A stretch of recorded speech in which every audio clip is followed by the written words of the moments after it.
독서 비상 문화 분야의 글 읽기 역시 작품 개관 먼저 보겠습니다. 왼쪽 밑에 보시면 논설문이네요. 주장이죠. 그다음에 예시, 인용, 다른 사람 말 가지고 오는 거 논설이니까 당연히 설득, 문화의 합리성. 사회문화적 맥락에서 저마다의 합리성을 가지고 있는 문화, 문화 상대주의 같은 건가 보다, 그죠? 인류학자의 말을 인용해서 전문가의 말을 가지고 오면 설득력을 높인다.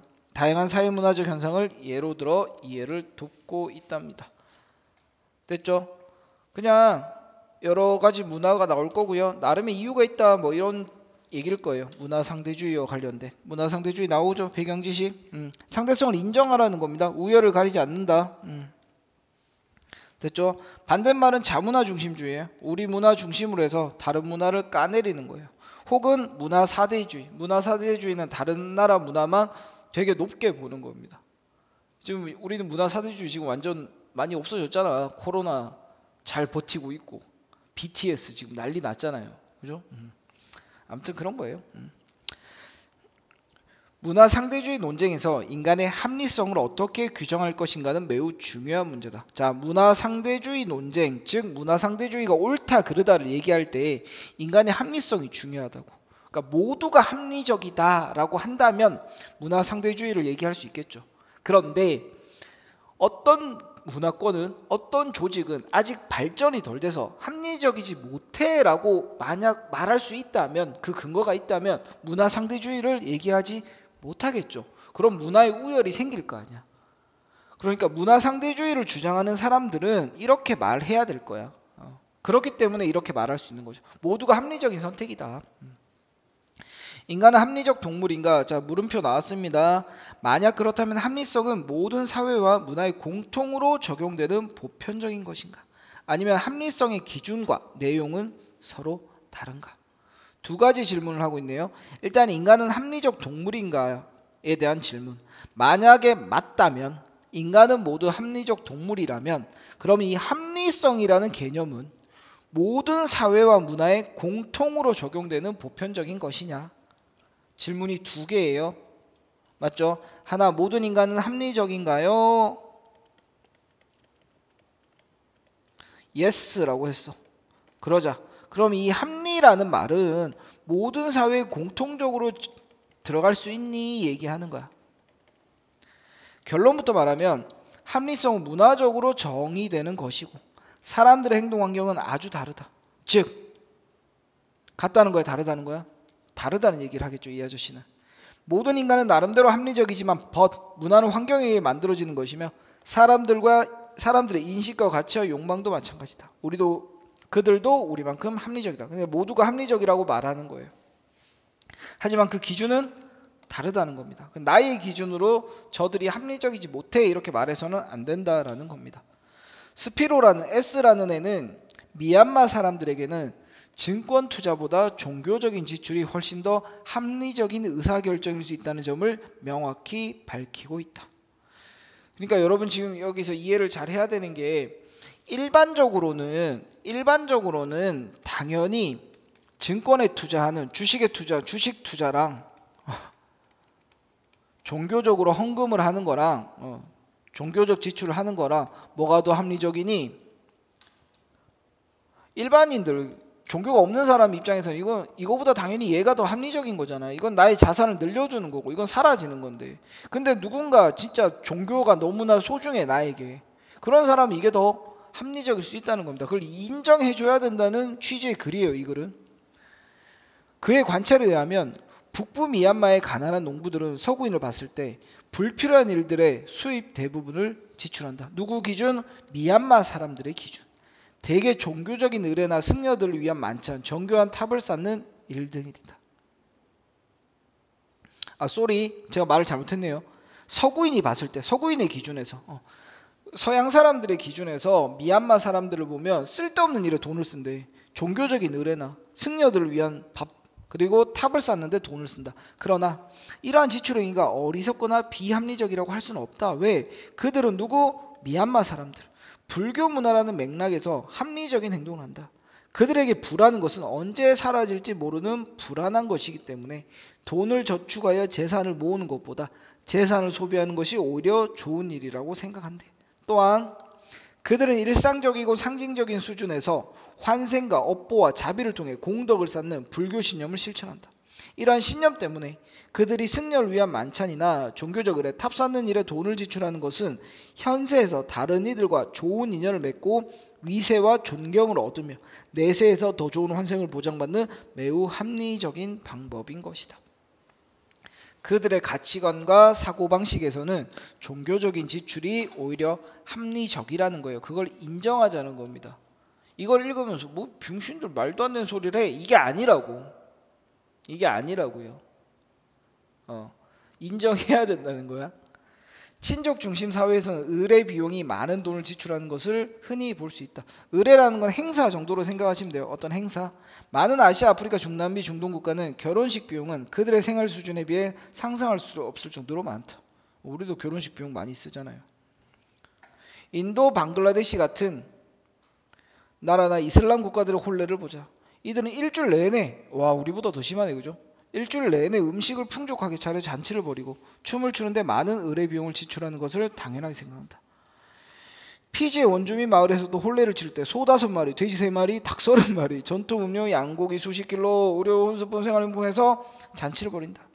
이러한 소비는 합리적인가? 질문을 던지고 있습니다. 이런 건 중요한 거예요. 질문을 던지고 대답해 준다. 왜? 역시 독자의 관심이죠. 독자의 관심. 주의를 환기한다. 설득력을 높인다. 자, 이 아저씨는 뭐라고 얘기하겠니? 당연히 합리적이다라고 말할 거야. 우리는 일반적으로 봤을 때 비합리적이지만 이에 대해 인류학자들은 인용한다 그랬죠. 아까 이 사회든 이들 사회에서 자신의 위세를 유지하기 위해 소비하는 행동의 중요성을 이해해야 된다고 말한다. 그들은 어떠한 이익을 위해서가 아니라 지위 경쟁이나 과시를 위해 그리고 친족 집단의 공동체의 의무를 다하기 위해 성대한 잔치를 벌이는 것을 당연하게 생각한다. 이처럼 어떤 관습을 비합리적이라고 치부하는 일은 비합리적이라고 판단하는 일은 이런 단어는 문제 나올 수 있네요. 자신이 속한 문화의 합리성 관념을 기준으로 다른 문화의 관습을 바라보는 데서 비롯한 경우가 많다.